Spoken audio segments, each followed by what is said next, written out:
ધોરણ 12 વિષય BA chapter 8. હવે જોવાનું છે નાણાકીય સંચાલન. તો એની પ્રસ્તાવના જોઈએ કે સરળ અર્થમાં નાણાંનું સંચાલન કરવું એટલે નાણાકીય સંચાલન, એટલે કે જે નાણાંનું સંચાલન કરે છે એને નાણાકીય સંચાલન કહેવામાં આવે છે. નાણું એ ધંધા માટે રક્ત સમાન છે. નાણું શું છે? ધંધા માટે રક્ત સમાન છે. જો શરીરમાં લોહી ના હોય તો મનુષ્યને જીવી શકતું નથી. એવી જ રીતે જો ધંધામાં નાણું ના હોય તો ધંધાનું કોઈ અસ્તિત્વ રહેતું નથી. રુધિરાભિસરણ વગર માનવ જીવનનું અસ્તિત્વ શક્ય નથી. તેવી જ રીતે નાણાં વગર ધંધાકીય એકમનું અસ્તિત્વ શક્ય નથી. પર્યાપ્ત નાણાં વગર ધંધો શરૂ કરી શકાતો નથી. તમારી પાસે જો પૂરતું નાણું ના હોય તો તમે ધંધો કરી શકતા નથી. કારણ કે પૂરું નાણું ના હોય તો તમે રો મટીરિયલ એટલે કે કાચો માલ, પછી બીજા અમુક ખર્ચા હોય કે કામદારોને ચૂકવવાના છે, મશીનરી લાવવાની છે, તો આ બધી વસ્તુ તમે લાવી શકતા નથી. એટલે કે દરેક ધંધા માટે નાણું એ પાયાની ઈંટ છે. ધંધાના વ્યવહારોને નિયમિત ચાલુ રાખવા માટે નાણું જરૂરી છે. વાસ્તવમાં નાણું એક એવી ધરી છે કે જેની આસપાસ બધી જ આર્થિક પ્રવૃત્તિઓ ફર્યા કરે છે. નાણાકીય સંચાલન એવી સંચાલકીય પ્રવૃત્તિ છે કે જે નાણાકીય સાધનોના આયોજન અને અંકુશ સાથે સંબંધ ધરાવે છે. એટલે કે જે નાણાકીય સંચાલનની પ્રવૃત્તિ છે એ શું કરે છે કે જે નાણાકીય સાધનોના આયોજન પણ કરવું પડે ને. તો મારી પાસે નાણું હોય તો એનું પણ આયોજન કરવું પડે કે મારે આટલા છે નાણાં, તો એમાંથી આ વસ્તુ લાવવાની છે, આટલા ઇન્વેસ્ટમેન્ટ થશે, તો એ બધાનું શું કરવાનું હોય? આયોજન કરવાનું હોય. અને પછી એના પર અંકુશ રાખવાનો કે વધારાના ખર્ચા થાય નહીં. નાણાકીય સંચાલન નાણાકીય સાધનોનો એવી રીતે ઉપયોગ કરે છે કે જેથી સંતોષકારક વળતર કમાવા સાથે નાણાંનો ઇષ્ટતમ ઉપયોગ કરી શકાય. સમયના પસાર થવા સાથે નાણાકીય સંચાલનનું કાર્યક્ષેત્ર વિકાસ પામ્યું છે. એટલે કે જે સંતોષકારક વળતર કમાવા સાથે શું કરવાનું? ઇષ્ટતમ ઉપયોગ કરી શકાય. એટલે કે સારામાં સારો ઉપયોગ એનો કરી શકાય. અને નાણાકીય સંચાલનનું ક્ષેત્ર શું થયું છે? અત્યારે વિકાસ પામ્યું છે, વિશાળ થયું છે. હવે જોવાનું છે નાણાકીય સંચાલનનો ખ્યાલ અને વ્યાખ્યા. વ્યવહારમાં નાણાં કાર્યોનું સંચાલન કરવું એટલે નાણાકીય સંચાલન. એટલે નાણાંનો જે વહીવટ કરતા હોય, જેનું સંચાલન કરતા હોય એને શું કહેવાય? નાણાકીય સંચાલન કર્યું કહેવાય. ધંધાની બધી જ નાણાકીય પ્રવૃત્તિના પાસાનો સમાવેશ નાણાકીય સંચાલનમાં થાય છે. કારણ કે કોઈ પણ ક્ષેત્ર હોય, ફક્ત ધંધો નહીં, બધી જ જગ્યાએ નાણાંનું સંચાલન થતું હોય છે. નાણાકીય સંચાલન નાણાકીય બાબતોને લગતા નિર્ણયો લે છે અને તેનો અમલ કરે છે. એટલે કે જે નાણાકીય લગતા જે સંચાલન, એટલે કે આ જે નાણાં છે તો આટલા સેલરી આપવામાં જતા રહેશે, પછી આટલા એનો કાચો માલ લાવવામાં જશે, પછી અમુક મશીનરી રિપેર કરવામાં જશે. તો શું કરે? અગાઉથી પ્લાનિંગ કરે કે અંદાજિત પત્રક તૈયાર કરે કે અંદાજિત આટલો ખર્ચ થશે. તો એ પ્રમાણે નાણાંનો વ્યય કરે, એટલે કે વપરાશ કરે અને તેનો અમલ પણ કરે છે. હવે જોઈએ વ્યાખ્યાઓ. F.W. પાઇસના જણાવ્યા મુજબ નાણાંના ઉપયોગ પર આધારિત આધુનિક અર્થતંત્રમાં નાણાકીય સંચાલન એટલે જ્યારે નાણાંની જરૂર પડે ત્યારે નાણાં મળી રહે તે પ્રમાણેની વ્યવસ્થા. એવી એક વ્યવસ્થા કરવી કે જ્યારે નાણાંની જરૂર પડે ત્યારે એને મળી રહે. એટલે એની પાસે જે રકમ પડી હોય, જે નાણાં પડ્યા હોય, તો એને એ રીતે આયોજન કરે કે બધી જગ્યાએ નાણાં મળી રહે અને એમાં વધારે પડતા એનો પણ ઉપયોગ પણ ના થાય. હવે કે છે રેમન્ડ જે ચેમ્બર્સના જણાવ્યા મુજબ નાણાકીય સંચાલન એટલે નાણાકીય બાબતો અંગે નિર્ણયો લેવા, તેનો અમલ સરળ બનાવવા, જરૂરી પગલાં લેવા અને તેની આલોચના કરવી. એટલે રેમન્ડ જે એવું કહે છે કે નાણાકીય સંચાલન એટલે નાણાકીય બાબતો અંગે નિર્ણય લેવો, એટલે કે નાણાં અંગે એ બધું શું વહીવટ કરે, એ વ્યક્તિ કરે. એની પાસેથી આપણે નાણાં લેવા પડે, એને કહેવું પડે આટલા રકમ જોઈ છે, પછી એનો હિસાબ માંગે. તો આ રીતે શું કરે, એક નાણાંનો વહીવટ કરે અને તેને જ્યાં જણાય ત્યાં પગલાં પણ લે. એને એવું લાગે કે ના અહીંયા ખર્ચ કરવા જેવો નથી, તો એ નાણાં ના પણ આપે, તો એને શું કર્યા, જરૂરી એને પગલાં લીધા કહેવાય. હવે જે પ્રોફેસર એમ કિમ્બલના જણાવ્યા મુજબ નાણાકીય સંચાલન એટલે ભંડોળ મેળવવું, તેનો ઇષ્ટતમ ઉપયોગ કરવો તથા તેની યોગ્ય ફાળવણી કરવી. એટલે કે નાણાકીય સંચાલન એટલે ભંડોળ મેળવવું, નાણાં એકઠા કરવા, તેનો ઇષ્ટતમ ઉપયોગ કરવો, એટલે કે તેનો સારામાં સારો ઉપયોગ કરવો.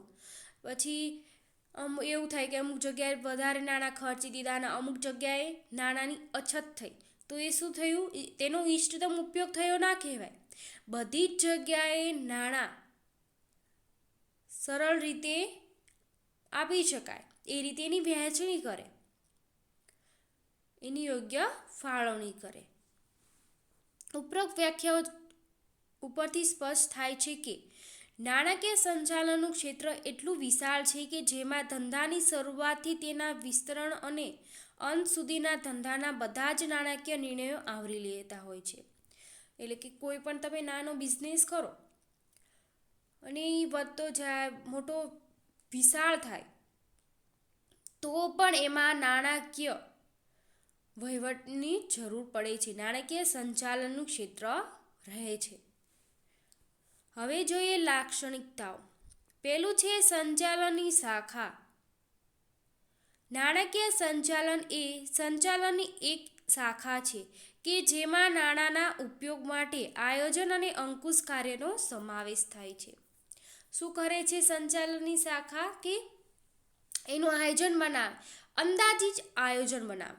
આયોજન બનાવે એટલે અંદાજિત, કે આટલો ખર્ચ કદાચ થશે, પછી આટલી બચત થશે, જે પૈસા બચત થાય છે તો એને ક્યાં ઇન્વેસ્ટમેન્ટ કરવા, ભવિષ્યમાં કેટલા નાણાંની જરૂર પડી શકે છે, અને એના પર અંકુશ રાખે. અમુક વધારાના ખર્ચ થતા હોય એની અટકાયત કરે, તો એ શું થયું, અંકુશ કર્યો કહેવાય. તો એ આયોજન અને અંકુશ કાર્યનો સમાવેશ થાય છે. બીજું છે વિશાળ કાર્યક્ષેત્ર. નાણાકીય સંચાલનનું કાર્યક્ષેત્ર એટલું વિશાળ છે કે જેમાં નાણાંની જરૂરિયાતનું અનુમાન, પ્રાપ્તિ, મહત્તમ ઉપયોગ, યોગ્ય ફાળવણી અને તેના આયોજન તથા અંકુશનો સમાવેશ થાય છે. ધંધાની શરૂઆતથી તેના અંત સુધીના બધા જ નાણાકીય કાર્યોનો સમાવેશ થાય છે. એટલે કે જે નાણાકીય સંચાલનનું કાર્યક્ષેત્ર ઘણું બધું વિશાળ છે, ખૂબ મોટું છે, અને એમાં નાણાંની જરૂરિયાતનું અનુમાન એટલે કે અંદાજિત પત્ર તૈયાર કરવામાં આવે. એમાં ખબર પડે કે ના આટલાક અંદાજિત રૂપિયાની જરૂર પડશે. પછી એની પ્રાપ્તિ તો ક્યાંથી મળી રહે છે, એ મહત્તમનો ઉપયોગ, એનો ઉપયોગ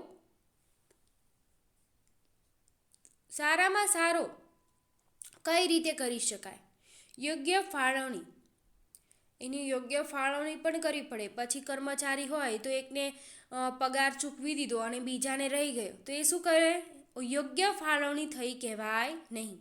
અંદર જેટલા કામદાર છે, ભલે તમારી પાસે ઓછી રકમ છે, તો એને બધાને સરખા ભાગે વહેંચવી પડે અને બધાને યોગ્ય ફાળવણી કરવી પડે. તેના આયોજન તથા અંકુશનો સમાવેશ થાય છે.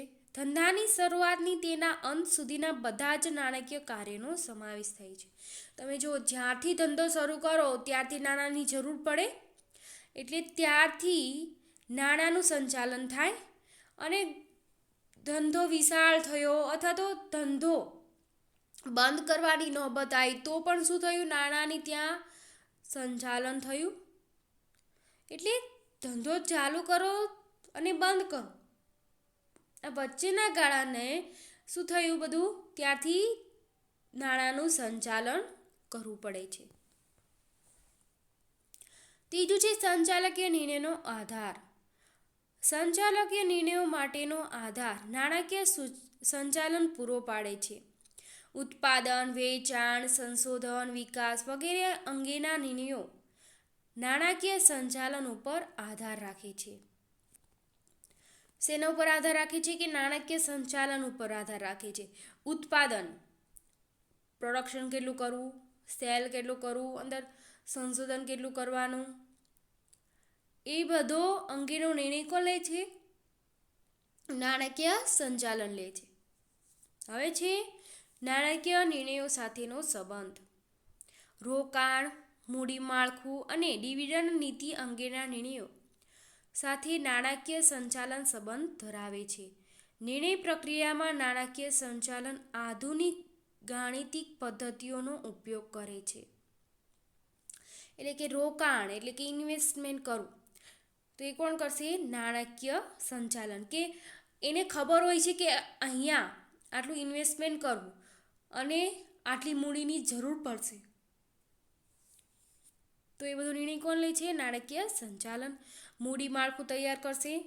પછી ડિવિડન્ડ નીતિ અંગે કોણ નિર્ણય લેશે? સંચાલન, નાણાકીય સંચાલન.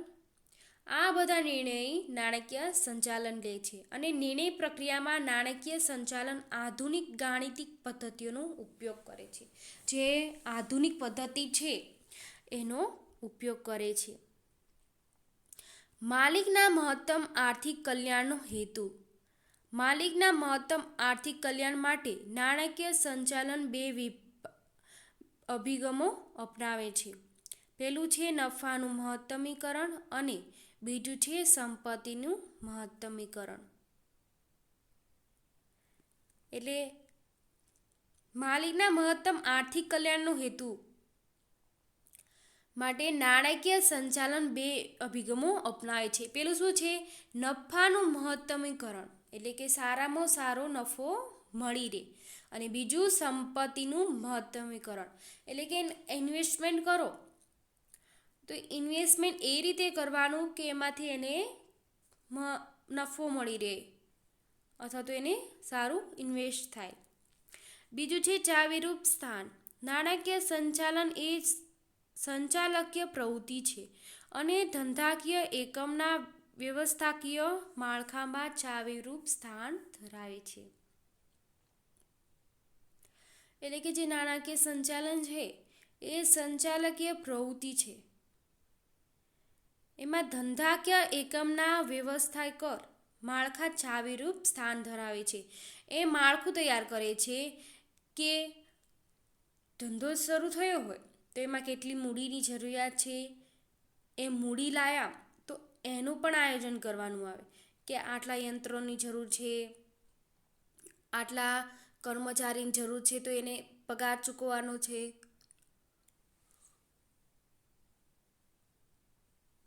બીજું રો મટીરિયલ કેવું લાવવાનું છે, તો એ બધું શું કરશે? એનું સંચાલન કરશે અને એ માળખાનું ચાવીરૂપ સ્થાન ધરાવે છે. સાતમું છે સંચાલનના અન્ય વિસ્તાર સાથે સંબંધ.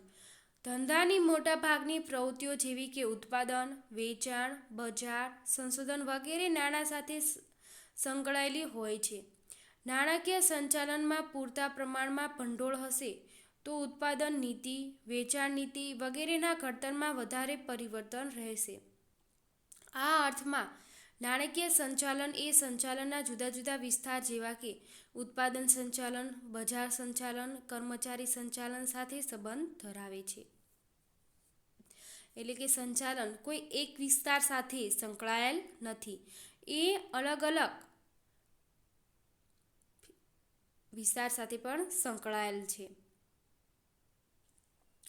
એટલે કે ધંધામાં મોટા ભાગની પ્રવૃત્તિઓ હોય જેવી કે ઉત્પાદન, વેચાણ, બજાર સંશોધન વગેરે નાણાં સાથે સંકળાયેલી હોય. ઉત્પાદન તમારે કોઈ પ્રોડક્શન કરવું છે તો એમાં શું છે, એમાં પણ નાણાંની જરૂર પડશે. તમે કાચો માલ લાવશો તો એ શું થશે, કાચો માલ લાવવા માટે પણ તમારે નાણાં ચૂકવવા પડશે. પછી વેચાણ હોય કે બજાર સંશોધન હોય તો બધા જ સાથે નાણાં સંકળાયેલા છે કે એમાં નાણાંની જરૂર પડે છે. અને નાણાકીય સંચાલનમાં પૂરતા પ્રમાણમાં ભંડોળ હશે તો ઉત્પાદન નીતિ, વેચાણ નીતિ વગેરે ઘડતરમાં વધારે પરિવર્તન રહેશે. જો તમારી પાસે પૂરતું ભંડોળ નહીં હોય તો યોગ્ય રીતે એમાં કાર્ય કરી શકશો નહીં અને એના લીધે કોઈ પરિવર્તન રહેશે નહીં. આ અર્થમાં નાણાકીય સંચાલન એ જુદા જુદા વિસ્તાર જેવા કે ઉત્પાદન સંચાલન, બજાર સંચાલન, કર્મચારી સંચાલન સાથે સંબંધ ધરાવે છે. હવે છે 8મું, બે ભાગમાં વિભાજિત. નાણાકીય સંચાલનને બે ભાગમાં વહેંચી શકાય છે. દાખલા તરીકે કાયમી મૂડીનું સંચાલન અને કાર્યશીલ મૂડીનું સંચાલન. કાયમી મૂડીના સંચાલનમાં કાયમી મિલકતો જેવી કે મકાન, યંત્રો, જમીન વગેરે વિસ્તરણમાં આયોજન સમાવેશ થાય છે, જ્યારે કાર્યશીલ મૂડીનું સંચાલન રોજબરોજના ખર્ચ માટે જરૂરી છે. એટલે કે નાણાકીય સંચાલન છે એને બે વિભાગમાં પણ વહેંચી શકાય. કોઈ બે વ્યક્તિ પણ કરી શકે અથવા તો બે વિભાગ અલગ અલગ ડિપાર્ટમેન્ટ પણ પાડી શકે. તો એમાં જે પહેલું છે કાયમી અને બીજું છે કાર્યશીલ. કાયમી એટલે કે ફિક્સ, જેમ કે મકાન, યંત્રો, જમીન એ બધું હોય તો એ કાયમી મિલકત કહેવાય. તો એ કાયમી મિલકતવાળા શું કરશે કે એમાં જે મૂડી બચે છે તો નવા યંત્રો લાવવા છે, પછી કોઈ જમીન લેવી છે, કોઈ બીજું બિલ્ડિંગ લેવું છે, તો એ બધું શું કરશે, એ કાયમી મિલકતના જે સંચાલન છે એનો વહીવટ કરશે. અને જે કાર્યશીલ મૂડી છે એ રોજબરોજનો જે ખર્ચો થાય છે એનો સંચાલન કરે.